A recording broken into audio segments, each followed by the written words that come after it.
Good morning today, and a happy new year. I'm working on the cruise control system here, and I'm going to see if I can show you this, what we got here. The cruise control is all buried in here, all the way underneath here.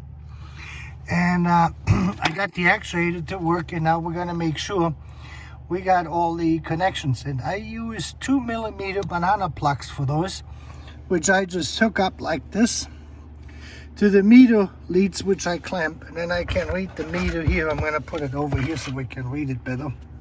Let me see where I can get it. So the first thing now is pin 1 and pin 14, which is ground voltage. There we go. So we got voltage. We leave it on now.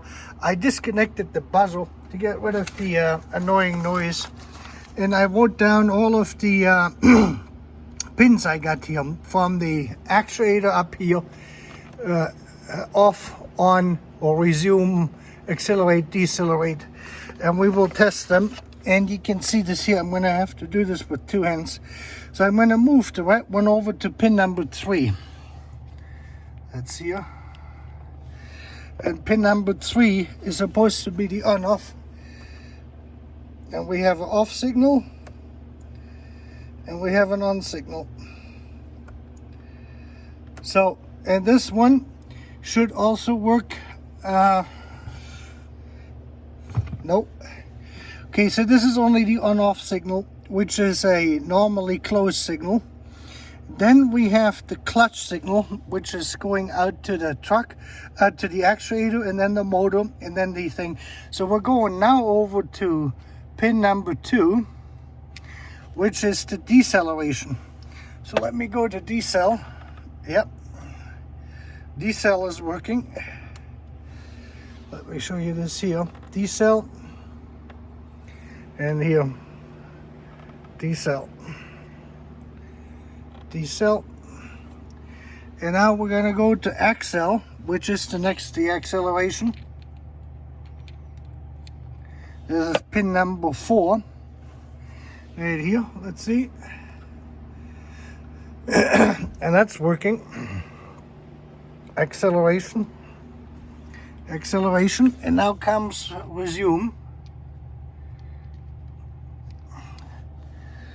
Okay, this is now pin number 6 is resume,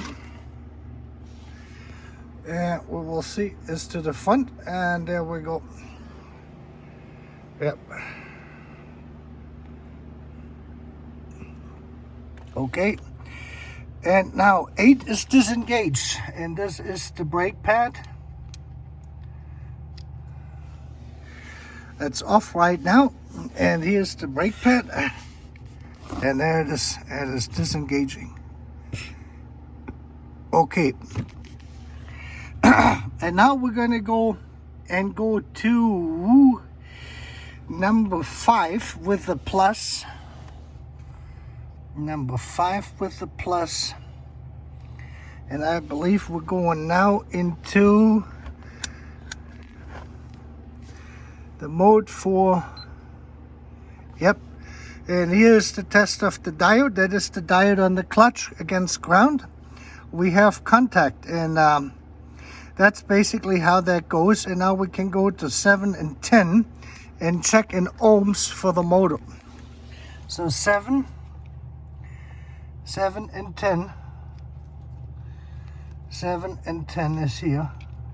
The polarity for the motor is not important. Here's your motor, 9.7 for the actuator. And now we have number 9 and 13.